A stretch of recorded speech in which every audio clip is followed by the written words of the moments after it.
टाईपच्या डेफिनेशन होत्या decision support system. त्याच्यामध्ये त्याचे 3 टाईपचे ऍक्सेप्ट, देन 3 टाईपचे कंपोनंट्स, त्याचे डेफिनेशन्स, 7 टाईपच्या डेफिनेशन्स. नंतर कंपोनंट्स ऑफ DSS. त्यामध्ये DSS database, DSS software system आणि युजर इंटरफेस हे 3 टाईपचे कंपोनंट्स बघितलेले. आणि applications of DSS in agriculture, DSS in crop productivity improvement, then in DSS in crop water requirements management, then in irrigation scheduling, then based on climatic data advisory system. हे सगळे applications. नंतर expert system आपण काय आहे ते बघितलेले आणि त्याचे structural nature of expert system. त्यामध्ये data, database, user interface, user knowledge base, inference engine, expert system software and definition of expert system. Okay, आतापर्यंत जे पॉइंट्स घेतलेले आहेत त्यामध्ये जर कोणाला काही क्युरी असेल तर विचारा. आतापर्यंत हे डिसिजन सपोर्टचे जे पॉइंट्स घेतलेले आहेत त्यामध्ये कोणाला काही क्युरीज आहेत का? असेल तर चॅट बॉक्स मध्ये टाका, नाहीतर अनम्यूट करून विचारलं तरी चालेल. ओके, नेक्स्ट आपण नेक्स्ट पार्ट आपला स्टार्ट करतोय, definition of expert system. So accordingly over the years there have been a number of definitions of expert system. जशा decision support system च्या number of definitions होत्या, then same here there have been a number of definitions of expert system which includes the following. First, a program that uses available information, heuristics and inference to suggest solution to problems in a particular discipline. म्हणजे first काय सांगितलेलं आहे, expert system it is a program that uses available information. जी information available आहे ती information तो program use करतो. Then heuristics means काय तर आरोग्यशास्त्र. अँड इन्फरन्स मीन्स गेसिंग किंवा गेस वर्क, गेस करणे. म्हणजे हे सगळं सजेस्ट केलं जातं for solution to problems in particular discipline. म्हणजे जे जे काही प्रॉब्लेम्स आहेत, पर्टिक्युलर प्रॉब्लेम्स आहेत त्याला सोल्युशन म्हणून हे सगळे कंपोनंट्स एक्सपर्ट सिस्टीमचे यूज केले जातात. This is called as expert system. So next दिलेला आहे, the term expert system refer to computer programs that apply substantial knowledge of specific areas of expertise to the problem solving process. Expert system term it is computer program. जसं decision support पण computer program, same expert system is refer to computer program which apply substantial knowledge means complete knowledge of specific areas. म्हणजे जो एखादा specific area असेल त्याच्याशी related जे knowledge असेल ते कसे असणार आहे, सबस्टॅन्शियल नॉलेज म्हणजे पूर्ण कंप्लीट नॉलेज असणार आहे. Of expertise to problem solving process. म्हणजे प्रॉब्लेम सॉल्विंग प्रोसेस साठी एक्सपर्टला त्या नॉलेजचा यूज होतो एक्सपर्ट सिस्टीम मध्ये. नेक्स्ट आहे, the term expert system originally imply a computer based consultation system. Consultation म्हणजे काय तर advice. Okay, consulting computer based system आहे आणि कन्सल्टेशन साठी आपण त्याचा यूज करतो by using AI techniques. AI technique means artificial intelligence technique. जसं डिसिजन सपोर्ट सिस्टीम सेम तसंच. To evaluate the decision making behaviour of expert in specialized knowledge intensive field. आणि जे डिसिजन मेकिंग बिहेवियर आहे त्याचा use कुठे होतो, तर त्याचा यूज स्पेशलाइज्ड किंवा नॉलेज इंटेन्सिव्ह फील्ड मध्ये ते एक्सपर्ट काय करतात, या सगळ्या कम्प्युटर बेस्ड सिस्टीमचा एक्सपर्ट सिस्टीमचा यूज करतात. म्हणजे इन शॉर्ट मध्ये एक्सपर्ट सिस्टीम आहे कम्प्युटर प्रोग्राम्स किंवा कम्प्युटर बेस्ड सिस्टीम आहे आणि जी अवेलेबल इन्फॉर्मेशन असेल त्या अवेलेबल इन्फॉर्मेशनचा यूज करून जे प्रॉब्लेम सॉल्विंग टास्क आहेत किंवा जे सोल्युशन आहेत पर्टिक्युलर प्रॉब्लेमसाठी ते इथं सॉल्व्ह केले जातात. So as a result, we will call a system an expert system when it has the following characteristics. म्हणजे आपण त्या सिस्टीमला एक्सपर्ट सिस्टीम कधी म्हणतो की त्याच्यामध्ये ह्या कॅरेक्टरिस्टिक्स अवेलेबल असतील त्यावेळेस आपण त्या सिस्टीमला एक्सपर्ट सिस्टीम असं कॉल करतो. A rule based approach is use to model decision making knowledge and that those rules may include some kind of factor to capture uncertainty. First काय तर ते रूल बेस्ड अप्रोच पाहिजे. Okay, म्हणजे जे proper rule दिलेले आहेत त्या वेळी त्यांनी फंक्शन त्याचं जे आहे ते परफॉर्म झालं पाहिजे. So it is rule based approach and it is to model decision making knowledge and that those rules may include some kind of factor to capture uncertainty. Okay, means for capturing uncertainty then some kind of rules or some kind of decision making knowledge is available in rule based approach. म्हणजे त्यामध्ये जे decision making knowledge आहे किंवा decision making म्हणजे काय तर एखादा कुठलाही प्रॉपर डिसिजन त्या एक्सपर्टला घेता आला पाहिजे. So decision making knowledge and the rules that include some kind of factor to capture uncertainty. Then interacts with user from whom it gathers environmental assessment through an interactive consultation. म्हणजे जे user आहे त्यांच्याशी पण काय केलं पाहिजे, interaction केलं पाहिजे for gathering of environmental assessment. Then design to help facilitate solution of particular task and typically narrow in scope. म्हणजे जर पर्टिक्युलर टास्क जर आपल्याला परफॉर्म करायचं असेल तर त्यासाठी एखादं सोल्युशन डिझाइन केलं पाहिजे. Generally performs at the level of inform analyst. Inform analyst म्हणजे काय तर अनालिस्ट म्हणजे काय, जो अनालिसिस करतो, त्याचं विश्लेषण करतो किंवा माहितीचं जे विश्लेषण म्हणजे थोडक्यात काय तर डिस्क्रिप्टिव्हली त्यांनी त्या लेवलला परफॉर्म दिला पाहिजे. म्हणजे जे काही तुमच्याकडे इन्फॉर्मेशन आहे ती इन्फॉर्मेशन डिस्क्रिप्टिव्हली किंवा ते एक्सपांड करून ती इन्फॉर्मेशन डिस्प्ले केली पाहिजे. एक मिनिट. ओके, ती एक्सपांड केली पाहिजे. So this is the characteristics are available in the expert system और after availability of this characteristics we will call a system is an expert system. म्हणजे ह्या जर कॅरेक्टरिस्टिक्स असतील, डिसिजन मेकिंग नॉलेज असेल किंवा rule based approach, user interact from the environmental assessment through an interactive consultation, then design to help facilitate solution for particular task and generally performs at the level of informed analyst. This is the expert system. समजते. Next point आहे soil information system, SIS. So soil information system is industry leading soil mapping technology that uses advanced sensors and intelligent targeting and geoprocessing algorithms to produce high resolution accurate soil and topographic information. आता soil information system हे बऱ्यापैकी तुम्हाला माहित आहे.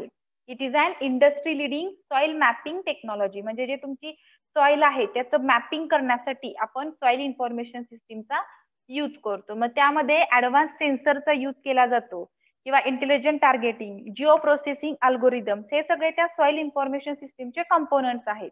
म्हणजे या सगळ्या कंपोनंट्सचा किंवा या सगळ्या इंडस्ट्री मधल्या टेक्नॉलॉजीचा यूज करून आपण सॉइलच्या रिलेटेड जी काही इन्फॉर्मेशन आहे ती अक्वायर करतो. Means geo processing algorithms to produce high resolution, then accurate soil and topographic information. सॉइलची रिलेटेड जी इन्फॉर्मेशन आहे, अॅक्युरेट इन्फॉर्मेशन त्याच्यामध्ये डिस्प्ले होते. So by providing a greater understanding of physical and chemical characterization of the soil, including how inputs move through the soil. So SIS enables farmers, trusted advisors to implement more effective solutions to resolve the unique challenges of each area of their fields. याच्यामध्ये काय होतं, soil SIS चा use करून ज्या physical आणि chemical characteristics आहेत, सॉइलच्या ज्या physical आणि केमिकल म्हणजे रासायनिक आणि भौतिक अशा ज्या कॅरेक्टरिस्टिक्स आहेत त्या कॅरेक्टरिस्टिक्स जे आहेत त्या अंडरस्टँड केले जातात आणि त्याचा ऍज अ इनपुट म्हणून त्याच्यामध्ये इन्व्हॉल्व केले जातात. Then SIS enables farmers, trusted advisor to implement more effective solution to resolve the unique challenges of each area of their fields. म्हणजे प्रत्येक एरियामध्ये, प्रत्येक फील्डमध्ये त्या SIS चा यूज करून जे इफेक्टिव्ह सोल्युशन आहे ते प्रोव्हाइड केलं जातं. जे युनिक चॅलेंजेस असतील किंवा जे काही डिफेक्ट असतील सॉइल मध्ये ते रिमूव्ह करण्यासाठी. So this information can be used to make critical farm management decision with irrigation, drainage, fertility and more. मग त्या इन्फॉर्मेशनचा यूज कशासाठी होतो, फार्म मॅनेजमेंट डिसिजन साठी मग त्यामध्ये इरिगेशन असेल, ड्रेनेज असेल, फर्टिलिटी किंवा एनिथिंग आहे. Okay, so this is soil information system. Okay, soil information system, it is leading soil industry which is useful for mapping technology and that uses the advanced sensor and intelligent targeting and geoprocessing algorithms to produce high resolution accurate soil and topographic information, and it also understands the physical and chemical characterization of soil. Okay, next त्याचे की features दिलेले आहेत. assesses detailed soil properties for each field such as soil texture, compaction, root zone depth, moisture retention and availability and soil fertility.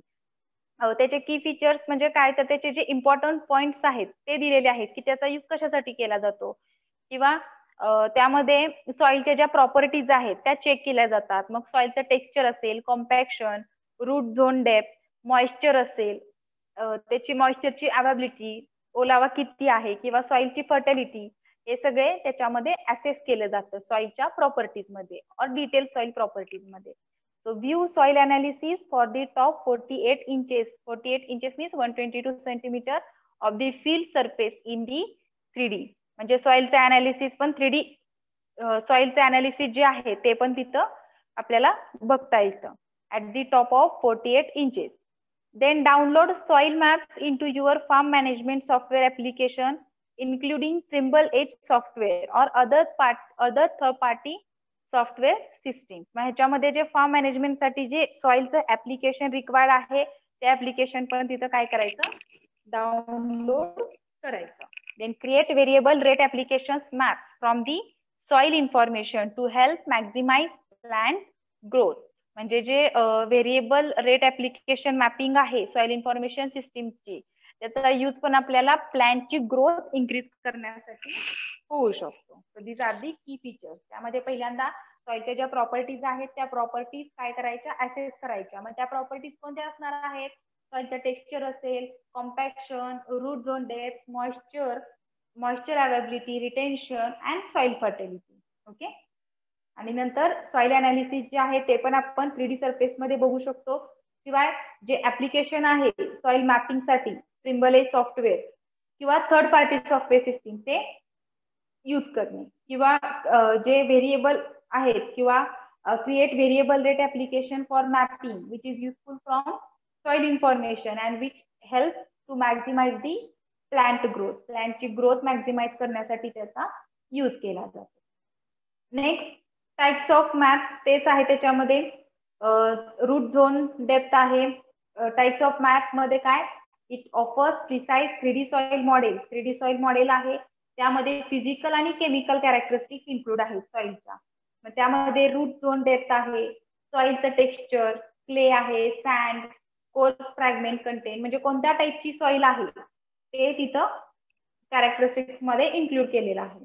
नंतर moisture holding capacity, किती capacity आहे, ओलावा त्याला धरून ठेवण्याची मातीमध्ये किती कपॅसिटी आहे, कॉम्पॅक्शन कॅरेक्टरिस्टिक्स आहे, macro and macro nutrient levels आहे, किंवा सॉल्ट, टॉक्झिसिटी,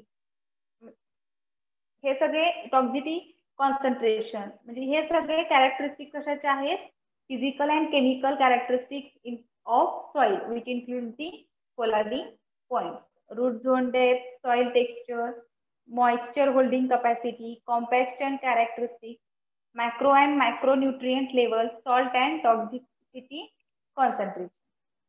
Okay, next.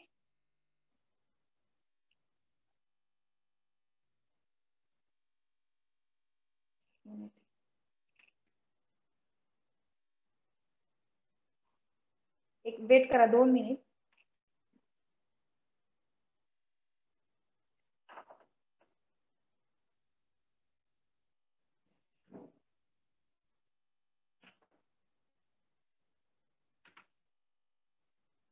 नेक्स्ट आहे ऍप्लिकेशन. ऍप्लिकेशन कशाचे, तर सॉइल इन्फॉर्मेशन सिस्टीमचे. ते कुठे यूज केले जातात.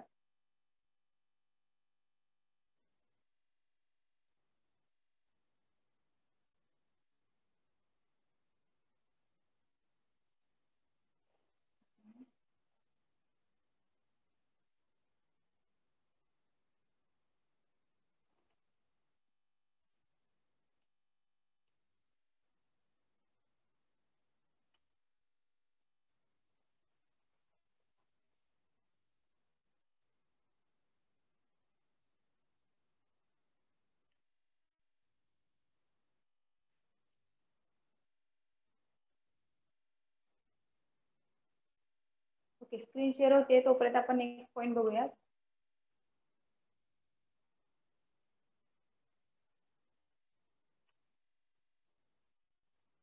नेक्स्ट ऍडव्हान्टेज ऍप्लिकेशन दिलेले आहेत की सॉइल इन्फॉर्मेशन सिस्टीम कोणकोणत्या ठिकाणी यूज केली जाते. त्यामध्ये फर्स्ट ऍप्लिकेशन आहे प्री परचेस लँड इव्हॅल्युएशन. म्हणजे ज्या वेळेस तुम्ही लँड परचेस करता त्यावेळेस इव्हॅल्युएशन. ओके, पहिल्यांदा लँडचं ज्यावेळेस तुम्ही इव्हॅल्युएशन करता त्या ठिकाणी SIS चा यूज केला जातो. ते कोणत्या स्वरूपात होतं. So SIS make it possible to obtain complete picture of the land you are considering before purchase or development. म्हणजे ज्यावेळेस तुम्ही एखादी लँड परचेस करत असाल किंवा त्याच्यावरती डेव्हलपमेंट करत असाल त्यावेळेस त्याचं जे काही कम्प्लीट पिक्चर असेल लँडचं ते तुम्हाला तिथं अवेलेबल होतं SIS मध्ये, कारण ते इंडस्ट्री ओरिएंटेड सॉफ्टवेअर आहे. त्यामध्ये सॉइलचे रिलेटेड जे काही इन्फॉर्मेशन आहे ते अवेलेबल असणार आहे. म्हणजे ज्यावेळेस तुम्ही लँडचं इव्हॅल्युएशन करता किंवा परचेस करता before purchasing or development, then you obtain a complete picture of land you are considering before purchase or development. So with SIS analysis you will be able to predict a field potential for growing capacity and identify challenges that will come up in the course of layout and planting. म्हणजे ज्यावेळेस तुम्ही एखादं SIS analysis करता त्यावेळेस prediction, आपण काय prediction करतो तर जे फील्ड्स आहे किंवा जे लँड आहे त्याचं पोटेन्शियल, तुमचं जे क्रॉप आहे किंवा जे उत्पन्न तुम्ही घेणार आहात, ग्रोविंग कपॅसिटी त्याची काय आहे, त्याचे जे challenges, identify challenges that will come up in the course of layout and planting. ज्यावेळेस तुम्ही प्लॅन्टिंग करणार आहात किंवा जे तिथं तुम्ही पीक घेणार आहात मग त्याचं जे काही त्याच्यासाठी जे चॅलेंजेस आहेत, काय काय तुम्हाला चॅलेंजेस येतील ते चॅलेंजेस सुद्धा आपण इथं SIS चा यूज करून प्रिडिक्ट करू शकतो. की आपल्याला ही लँड जर आपण परचेस केली याच्यामध्ये जर आपण डेव्हलपमेंट करणार असेल तर आपल्याला कोणतं जर एखादं आपल्याला प्लॅन्टिंग करायचं असेल, प्लांटेशन करायचं असेल तर जे काही प्रॉब्लेम्स येणार असतील ते प्रॉब्लेम्स किंवा चॅलेंजेस ते आपण इथं आयडेंटिफाय करू शकतो. So it helps growers avoid the pitfalls associated with suboptimal soil properties that can permanently limit crop quality and yield. म्हणजे जे उत्पादक आहेत, ग्रोवर्स आहेत, त्यांना जे नुकसान होणार आहे तुमच्या ज्या क्रॉपचं किंवा क्रॉपचं जे नुकसान होणार आहे किंवा जे प्लांटेशन तुम्ही करणार आहात त्याचं जे लॉस होणार आहे त्याच्यापासून इथं अवॉइड केलं जातं आणि जे क्रॉपची क्वालिटी आहे ती इम्प्रूव्ह केली जाते. हे झालं first application pre purchase land evaluation. म्हणजे ऑलरेडी आपल्याला आपण प्रेडिक्ट करू शकतो जे तुमचं लँड आहे त्याची पोटेन्शियल किंवा ग्रोविंग कपॅसिटी. नेक्स्ट ऍप्लिकेशन आहे field preparation and field design. So single greatest opportunity grower has to influence the long term output of any field.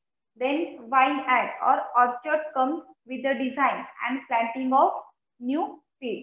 म्हणजे ज्यावेळेस आपण फील्डचं प्रिपरेशन करणार आहोत, डिझाईन करणार आहोत त्यावेळेस पण आपल्याला SIS चा यूज होतो. So it makes possible to know precisely where to add deep root amendments, then select and plant crop varieties based on moisture holding characteristics and minimize in field variability. म्हणजे ज्यावेळेस आपण फील्डचं preparation करणार किंवा फील्डचं designing करणार मग ती जी soil आहे त्याचं मॉइश्चर कॅरेक्टरिस्टिक किंवा त्याचे जे बाकीचे कॅरेक्टरिस्टिक्स आहेत, डीप रूट अमेंडमेंट असेल किंवा मॉइश्चरची कॅरेक्टरिस्टिक्स असेल, हे सगळं त्याच्यामध्ये सॉइलचं जे कॅरेक्टरिस्टिक्स आहेत त्या सगळ्या चेक करून आपण काय करणार आहोत फील्डचं प्रिपरेशन किंवा designing. So this is the second application. Next, improve crop quality. So it gives growers, SIS means soil information system. So it gives growers the tools they need to optimizing growing conditions and improve overall crop quality. म्हणजे ग्रोविंगची जी condition आहे ती increase करण्यासाठी किंवा जे crop आहे त्याची quality increase करण्यासाठी SIS चा यूज होतो. So plant materials within a field may be uniform, but the soil in which those crops grow are not. म्हणजे ज्यावेळेस आपण क्रॉपची क्वालिटी चेक करतो SIS चा यूज करून, मग त्यावेळेस आपल्याला जे ग्रोविंग कंडिशन आहे ती पण तिथं इम्प्रूव्ह केली जाते. Next, increase output from subpar field area. So SIS, despite the best efforts, then if the field areas can vex even the most committed growers. याच्यामध्ये जे आपल्याला ग्रोविंग कॅपॅसिटी आहे ती सुद्धा सबपार फील्ड एरिया किंवा जे आउटपुट असणार आहे आपलं ते सुद्धा कसं असणार आहे, standard production and design a strategy to bring all field areas to maximize growing capacity. याच्यामध्ये जे एरिया आहे तो area as per the quality of soil, जशी सॉइलची क्वालिटी असेल त्यानुसारच त्याच्यामध्ये आपण काय करणार, जे क्रॉप असेल ते त्याच्यामध्ये आपण प्रिपेअर करणार किंवा त्या आपण डिझायनिंग करणार. सेम तसंच ह्याच्या थ्रू काय होतं की आपलं जे आउटपुट आहे ते सुद्धा इन्क्रीज होतं. आउटपुट म्हणजे काय असणार आहे, तर आपलं जे उत्पन्न आहे, ग्रोविंग कॅपॅसिटी आहे ती सुद्धा काय होणार आहे, इन्क्रीज होणार आहे by using soil information system. म्हणजे जशी क्रॉपची क्वालिटी इन्क्रीज होणार तसंच त्याचं जे ग्रोविंग कॅपॅसिटी आहे किंवा आउटपुट इन्कम त्याचं जे उत्पन्न आहे ते सुद्धा इथं इन्क्रीज होतं. त्यासाठी पण SIS चा यूज केला जातो.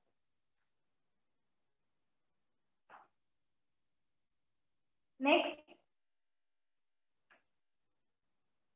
लास्ट त्याच्यामध्ये ऍप्लिकेशन आहे optimize the use of water, fertilizer and amendment. So ज्यावेळेस आपण SIS चा यूज कशासाठी करतो, क्रॉप क्वालिटीसाठी किंवा क्रॉपचं जे आउटपुट आहे ते इम्प्रूव्ह होण्यासाठी, इन्क्रीज होण्यासाठी. Last, use or application optimize the use of water, fertilizer and amendment. So growers can immediately improve their bottom line by employing more efficient watering, fertilizer and amendment application strategy. म्हणजे growing capacity आहे ते कशी improve केली जाते, for employing more efficient watering, fertilization, then provide some another advance technologies. म्हणजे ह्या सगळ्याचा use करून जे तुमचं क्रॉप आहे ते पण आपण क्रॉपची क्वालिटी, क्रॉपचं जे आउटकम ते इम्प्रूव्ह करू शकतो. मग ते कशा थ्रू करता येतं, तर SIS through. So difficulty comes with knowing where and so what degree you can reduce inputs without compromising crop quality. म्हणजे असं आहे का की तुमचं जे इनपुट किंवा आउटपुट जे आहे ते इम्प्रूव्ह करायचं आणि क्रॉपची क्वालिटी डिक्रीज करायची, तर तसं नाही. ज्यावेळेस आपल्याला आपलं जे आउटकम आहे इन्क्रीज करायचं असतं त्याच वेळेस आपल्याला आपली क्रॉपची क्वालिटी पण मेंटेन करायची असते. So SIS make it possible to target the application making sure expensive inputs are use efficiently. म्हणजे SIS चा यूज करून आपण ते करू शकतो, आपलं जे टार्गेट ऍप्लिकेशन आहे ते अचीव करू शकतो. And it makes expensive inputs are use efficiently. Then growers using SIS data no longer need to manage the lowest common denominator. So instead they can take advantage of naturally occurring availability while concentrating on helping low productivity areas achieve higher yield and quality. ज्यावेळेस आपल्याला growing capacity increase करायची असते त्याच वेळेस आपली जी low productivity आहे त्याच्यावरती पण कॉन्सन्ट्रेशन करायचं आहे. म्हणजे प्रोडक्टिव्हिटी जर इन्क्रीज केली तर आपली क्वालिटी पण काय झाली पाहिजे, इन्क्रीज झाली पाहिजे. So this is the application of SIS. आणि या सगळ्याचा यूज आपण SIS चा यूज करतो ह्या ऍप्लिकेशन साठी. Pre purchase land evaluation, field preparation and field design, then improve crop quality, increase output from subpar field areas and optimize the use of water, fertilizer and amendment. Okay, so these are the 5 applications of soil information system. So the next point is advantages. So advantages of SIS: making critical soil and farm management decision with irrigation, drainage, fertility and amendment application.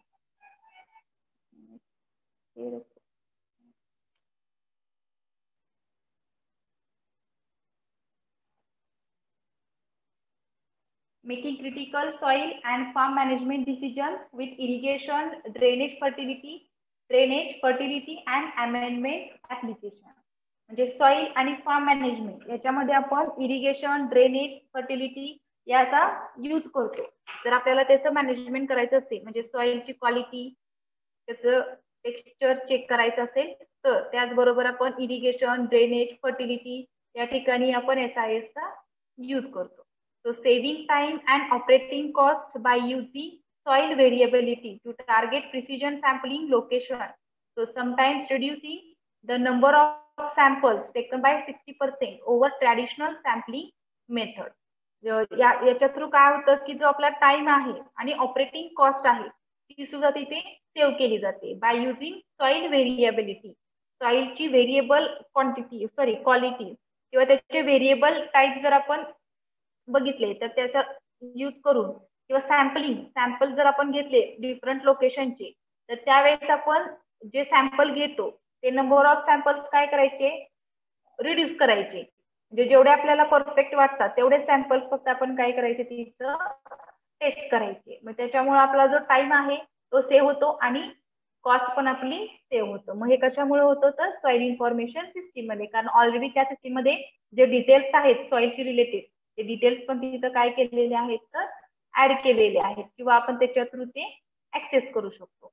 So improving input application by showing where they need to be applied to maximise plant growth.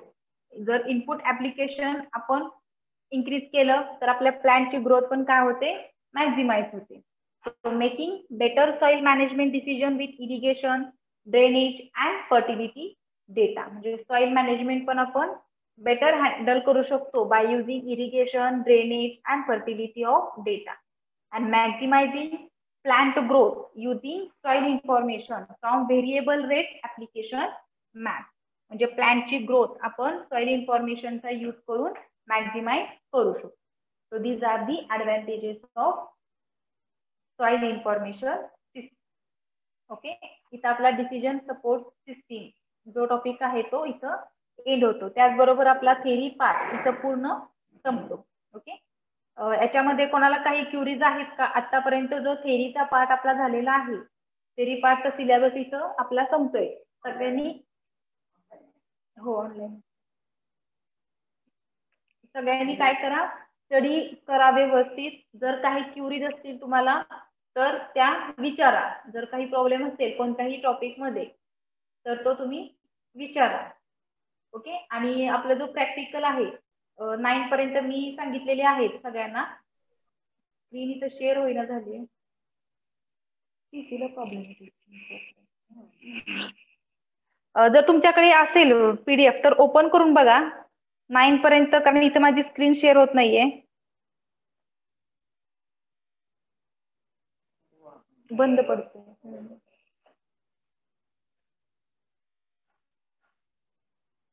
जर PDF असेल तुमच्याकडे प्रॅक्टिकलचं तर open करून बघा.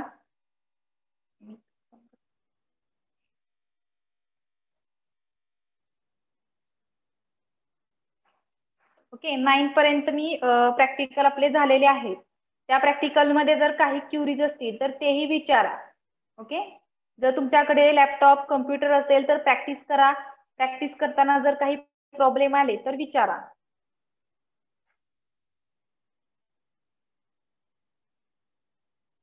Okay, journal right करताना कोणाला काही problem येतोय का? ठीक आहे, ज्यांनी पाठवले नसतील त्यांनी उद्या 5 वाजेपर्यंत मला 9 पर्यंत प्रॅक्टिकल आले पाहिजेत, कारण बऱ्याच जणांचे पेंडिंग आहे. मी परत चेक करणार नाही. थेरी पार्ट आपला पूर्ण संपलेला आहे आणि 9 प्रॅक्टिकल्स आपले कंप्लीट झालेले आहेत. ओके, आता नेक्स्ट 10 नंबरचा जर ओपन केला असेल तर बघू शकताय. पीडीएफ ओपन करा जे मी ग्रुपवरती पाठवलेलं. इथून शेअर होत नाहीये म्हणून सांगते, मोबाईल मध्ये ओपन करा. मी पुढचे प्रॅक्टिकल सांगते लगेचच काय राईट करायचे ते, कारण ते फक्त सर्चिंगचे आहेत. 9 पर्यंत आपले एक्सेल पर्यंत झाला. एक्सेल, पॉवर पॉइंट आणि वर्ड. त्यात जर काही क्युरीज असतील तर विचारा, कारण हे प्रॅक्टिकलला तुम्हाला हे सगळं करायचं आहे. त्याची प्रॅक्टिस करा. फक्त एक्झाम्पल्स हे तुम्ही ट्राय करा. ओके, म्हणजे काय फक्त करायचंय की एक्सेलचे तो टेबल वगैरे तयार करायचा आणि फॉर्म्युले यूज करायचे. त्यात जर काही प्रॉब्लेम असेल तर विचारा, मी सांगते. Most of the simple table तयार करणे किंवा जे सिंपल बेसिक तुमचे फॉर्म्युलेज आहेत तेवढे फक्त तुम्ही प्रिपेअर करा. आणि प्रेझेंटेशन काय बऱ्यापैकी सगळ्यांनी केलेलं आहे त्यामुळे सगळ्यांना येते प्रेझेंटेशन. ओके, आता 10 नंबरचं practical DBMS, RDBMS creating updating database.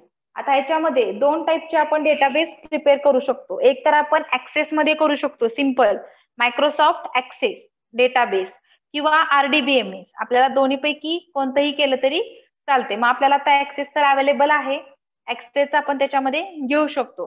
पण जर आपल्याला RDBMS चं सॉफ्टवेअर जर अवेलेबल झालं, ओरॅकल आय थिंक 10G असेल, तर ते जर सॉफ्टवेअर आपल्याला अवेलेबल झालं तर आपण त्यातले पण ते प्रॅक्टिकल्स बघूया. 10 आणि 11. ओके, हा स्किप करा. ह्याचं मी घेईन तुम्हाला प्रॅक्टिकल. नेक्स्ट एका लेक्चर मध्ये आपलं ते संपून जाईल. 1 आवरचं लागेल जास्तीत जास्त. तर त्यामध्ये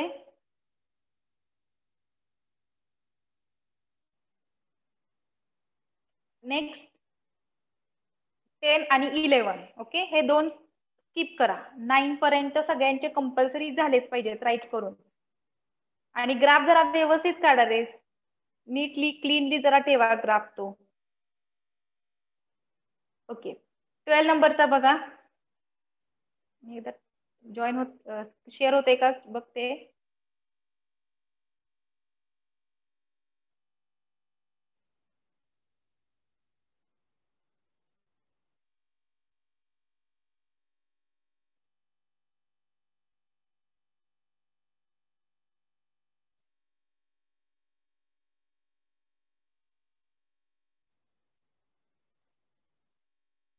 ओके, ठीक आहे. बघा आता शेअर झालेला आहे. 12 नंबरचं प्रॅक्टिकल काय आहे? Introduction to world wide web. दिसतंय का स्क्रीन सगळ्यांना? स्क्रीन दिसते ना?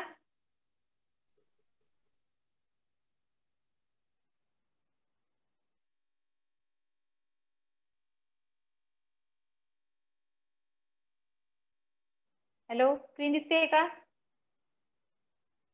ओके, ठीक आहे ठीक आहे. बघा 12 नंबरचा जो 11 आणि 10 आणि 11चा बघा, जर बघितला नसेल तुम्ही तर डेटाबेसचा आहे DBMS, RDBMS. DBMS मध्ये ऍक्सेसचा आपण डेटाबेस बघू शकतो. पण जर RDBMS जर आपल्याला अवेलेबल झालं तर आपण तेही बघूया. नेक्स्ट आहे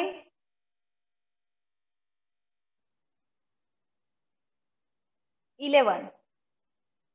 ते पण तेच आहे डेटाबेसचं. 10, 11. नंतर 12 नंबरचा 12, 13, 14, 15, 16 हे 5 प्रॅक्टिकल मी आज सांगणार आहे, कारण सगळे प्रॅक्टिकल्स हे सर्चिंगचे आहेत. ओके, त्यामध्ये बघा introduction to world wide web, इंटरनेटचा जो टॉपिक आपला झाला होता त्याच्याशी रिलेटेड आहे. Demonstration of agri information system. आता काही खाली विजिट वेबसाईट दिलेल्या आहेत बघा तुम्हाला. http farmer.gov.in, agims.wto.org, then icar.gov.in, then icsri.gov.in. या ज्या वेबसाईट दिलेल्या आहेत या सर्च करायच्या. ओके, व्यवस्थित लक्ष द्या सगळ्यांनी. प्रॅक्टिकल काय आहे? हे प्रॅक्टिकल आपलं ब्राउझिंगच आहे, सर्चिंगचं आहे. या वेबसाईट सगळ्यांनी सर्च करायच्या आणि त्या वेबसाईट सर्चिंग करून जे खाली आन्सर दिलेले आहेत ते आन्सर काय करायचे? राईट डाऊन करायचे. त्याचे जे क्वेश्चन दिलेले आहेत त्याचे आन्सर राईट डाऊन करायचे. तो फर्स्ट आन्सर काय दिले, क्वेश्चन काय दिलेला आहे? What information is available on about site. हे तुम्हाला स्वतःला प्रॅक्टिकल करायचे आहे परफॉर्म. साईट वरती जावा, सर्च करा, त्या साइट्स मध्ये काय काय दिलेलं आहे ते काय करायचं? राईट करायचं. तुमचं जे प्रिव्हियस मॅन्युअल टाकलेलं असेल मी, त्यात जर स्पेस नसेल तर जर्नल पेजेसचा यूज करा आणि त्या जर्नल पेजेस वरती ते राईट करा. ह्याच्यामध्ये त्या वेबसाईट मध्ये कोणती इन्फॉर्मेशन आहे, मग त्यातले जे कंटेंट्स आहेत ते स्टॅटिक आहेत का डायनेमिक आहेत हे चेक करा. Then what are the components of agriculture information system. Agri information सिस्टीमचे कंपोनंट कोणते? Then list the websites which are beneficial for farming community. Farming कम्युनिटीसाठी कोणकोणत्या वेबसाईट बेनिफिशियल आहेत, मग ते सर्च करा. हे ब्राउझिंगचे एक्सपेरिमेंट आहेत सगळे. Use search engine online reference services for collecting information and list the search engine. Search engine सगळ्यांना माहिती आहे सर्च इंजिन कोणकोणते आहेत ते सर्च करा. वाटलं आता तुम्ही सर्च करा, ब्राउझिंग करा म्हणते मी, म्हणजे ते काय असणार आहे? सर्च इंजिनच आहे, सर्च इंजिन आहे किंवा ब्राउझर्स आहेत. ब्राउझर किंवा सर्च इंजिन, तिथं तुम्ही सर्च इंजिनची लिस्ट टाईप करायची किंवा राईट करायची. असे क्वेश्चन दिलेले आहेत बघा. End list the URL. URL means uniform resource locator of online resources, म्हणजे जे ऑनलाईन रिसोर्सेस आहेत त्यांचे URL तिथं राईट करायचे. To complete this practical, student need the following paper work. Decide a topic you would like to find more information about. Then compile a list of terms and phrases that you want in search result as well as things you do not want. List words or phrases to look for and word or phrases to leave out. म्हणजे ज्या topic वरती तुम्हाला searching करायचं आहे ती information तुम्ही इथं right करू शकता. Then compile search criteria that uses Boolean logic to define scope of your search. Then try your search criteria in several different sites listed below. म्हणजे वरती ज्या साईट दिलेल्या आहेत त्याच्यापेक्षा दुसरं काही तुम्ही सर्च करू शकता जे तुमच्या स्टडी रिलेटेड असेल आणि त्याच्याशी रिलेटेड मग इथं आन्सरिंग तिथं राईट करायचं. हे झालं 12 नंबरचं प्रॅक्टिकल. 13 मध्ये बघा काय दिलेलं आहे. Hands on crop simulation model CSM such as DSS-AT.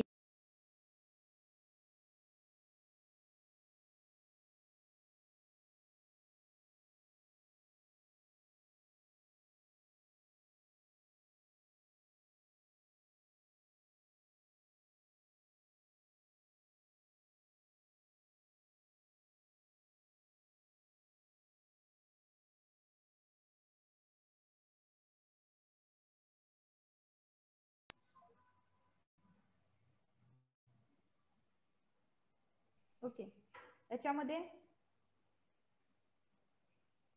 सर्चिंगचीच आहे. याच्यामध्ये जे आपण आता मॉडेल्स बघितले आपल्या डिसिजन सपोर्ट सिस्टीम मध्ये DSS-AT, crop info, crop cyst, WFOST हे काय मॉडेल आपण बघितलेले नाहीये, पण हे क्रॉप सिम्युलेशनचेच मॉडेल आहे CSM चे.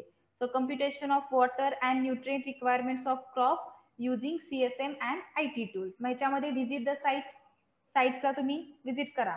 त्याच्यामध्ये जे जे तुम्हाला क्वेश्चन दिलेले आहेत ते त्याच्यामध्ये राईट करायचे. What information about crop is available on crop info website, म्हणजे क्रॉप इन्फो वेबसाईट वरती तुम्हाला कोणती इन्फॉर्मेशन भेटली.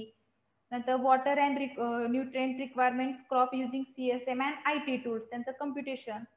हे 2 क्वेश्चन दिलेले आहेत. इथं 2-2 लाईन दिल्यात तरी चालेल, पण जर्नल वरती तुम्ही डिस्क्रिप्टिव्हली राईट करू शकता. सिंपल आहे 13 नंबरचं. 14 नंबरचं पण सेम तेच आहे. जिओस्पॅशियल टेक्नॉलॉजी हे आपण आय थिंक 13 नंबरच्या टॉपिक मध्ये बघितलेलं. 13 नंबरच्या geospatial technology for generating valuable information for agriculture. Define word geospatial. Internet वरती सर्च केलं की भेटेल तुम्हाला, किंवा आपल्या PDF मध्ये पण बघा जिओस्पॅशियल टेक्नॉलॉजीची इन्फॉर्मेशन असेल.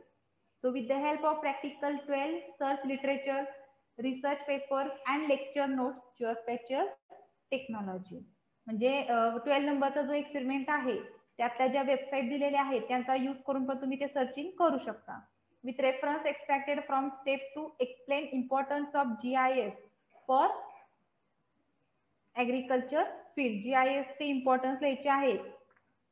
आणि जर इथं काय सांगितलेलं आहे, सेपरेट ब्लँक शीट अटॅच करा जर गरज असेल तर, पण तुम्ही गरज असेल तर करायची नाही, तर तुम्ही कंपल्सरी करायची. म्हणजे प्रत्येक एक्सपेरिमेंटच्या मागे तुम्हाला 1 ते 2 पेजेस तरी असले पाहिजेत जर्नलचे. 1 पेजेस वरती आता इथं डेफिनेशन बसू शकते, पण हे जे आहेत इम्पॉर्टन्स म्हणा किंवा जिओस्पॅशियल टेक्नॉलॉजीशी रिलेटेड इन्फॉर्मेशन हे ह्याच्यावरती आन्सर बसणार नाही, त्यामुळे एखादं पेज तुम्ही तिथं ऍड करा. 15 नंबरचा आहे hands on decision support system.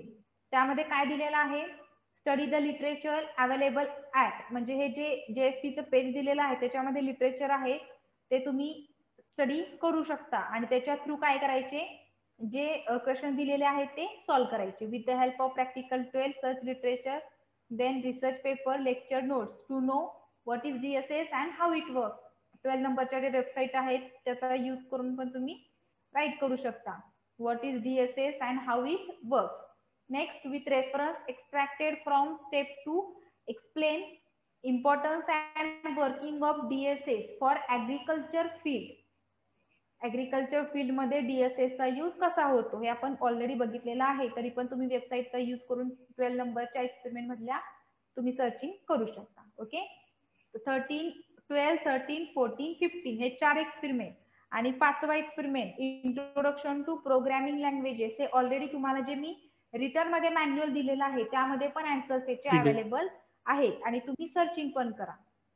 So introduction to programming languages, preparation of contingent crop plan, ह्याचे जे क्वेश्चन्स आहेत ते क्वेश्चन्स काय करायचे, सॉल्व्ह करायचे.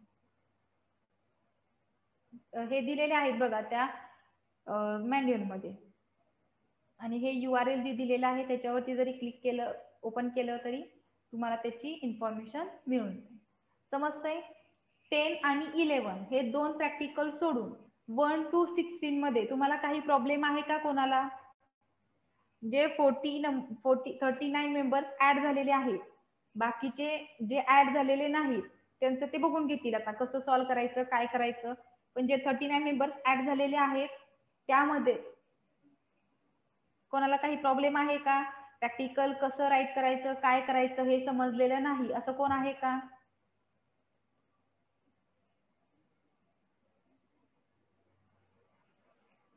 ठीक आहे, म्हणजे बऱ्यापैकी सगळ्यांना समजलेलं आहे. ओके. आणि जे प्रिंट आउट असतील ना तुमच्या 10 आणि 11च्या, ते ऍज इट इज ठेवा अटॅच करून. त्यामध्ये आय थिंक एक्स्ट्राचं काय नसेल, जर असेल तर मी सांगेन. फक्त आपलं प्रॅक्टिकली ते घ्यायचं बाकी आहे, नाहीतर मग ते 10, 11चं रेडी ठेवा सगळ्यांनी. ते पण एका लेक्चर मध्ये आपला सिलेबस संपेल. त्यामध्ये आता थेरी पार्ट तर आपला कम्प्लीट झालेला आहे. ओके. मी तरीही ग्रुपवरती मेसेज टाकते, थेरी पार्ट आपला संपलेला आहे.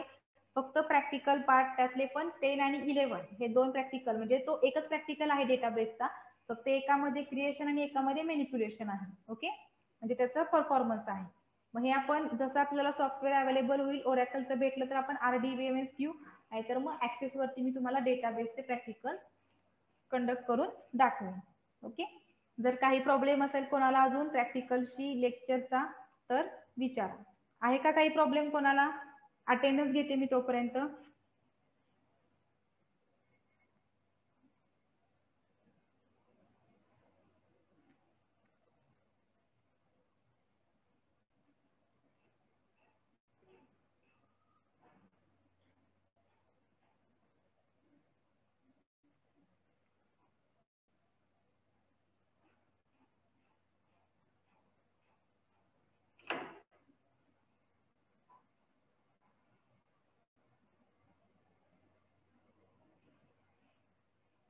ठीक आहे, हे राईट करा. ज्यांनी ज्यांनी 9 प्रॅक्टिकल पाठवलेले नाही त्यांनी आता टोटल सगळे एकदम पाठवायचे. ओके. सगळ्यांनी 9 आणि प्लस हे पुढचे 5, फक्त 2 प्रॅक्टिकल्स राहत आहेत, ते पण मॅन्युअल त्याचे तयार ठेवा. कारण आता तुमची एक्झाम वगैरे असणार आहे, त्यामुळे तुमचं जे रायटिंगचं काम आहे ते पटकन संपून टाका. माझ्याकडे जेवढ्यांचं आलेलं आहे, जर मॅन्युअल्स आले नाही त्यातले काही जणांचे चेक करायचे राहिलेले आहे, ते मी चेक करून टाकेल त्यांना. फक्त जे जे मॅन्युअल पाठवतील तेवढ्यांनाच फक्त जर्नलचे मार्क्स मिळणार आहे, नाहीतर बाकीच्यांना लॅबचे मार्क्स मिळणार नाही जर तुमचे मॅन्युअल आले नाहीत वेळेवर. कारण मी बरेच दिवस झालं सांगते, दिवाळीच्या अगोदर मी सांगितलं होतं की मला मॅन्युअल्स पाहिजेत, तरी तुम्ही पाठवलेले नाही. त्यामुळे लवकरात लवकर जेवढं तुम्ही लेट कराल ना तेवढे मी मार्क्स कमी देणार. व्यवस्थित नीटली राईट करायचं, पेजेस व्यवस्थित फोल्ड करायचे नाहीत, कारण ग्राफ वगैरे बऱ्यापैकी लिहिलेले आहेत चांगले, फक्त ते व्यवस्थित ठेवा जरा मॅन्युअल्स वगैरे. ओके. जर काही प्रॉब्लेम असेल तर ग्रुपवरती मेसेज टाका, मी तुमचे प्रॉब्लेम तिथं सॉल्व्ह केले जातील. तुमच्या प्रॅक्टिकल आणि थिअरीशी रिलेटेड जे काही प्रॉब्लेम असतील ते ग्रुपवरती टाकलं तरी चालेल. ओके.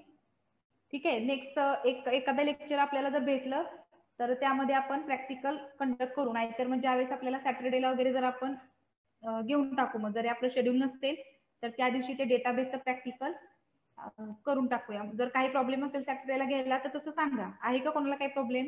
कारण सॅटर्डेला तुम्हाला सुट्टी असते, 1 तास लागेल जास्तीत जास्त, कारण नेक्स्ट वीक पासून जर लेक्चर नाही झाले आपले तर तो सिलेबस राहील आपला. झालं तर काही प्रॉब्लेमच नाही. ठीक आहे, एंड करते लेक्चर मी. काही क्युरीज असतील तर ग्रुपवरती शेअर करा.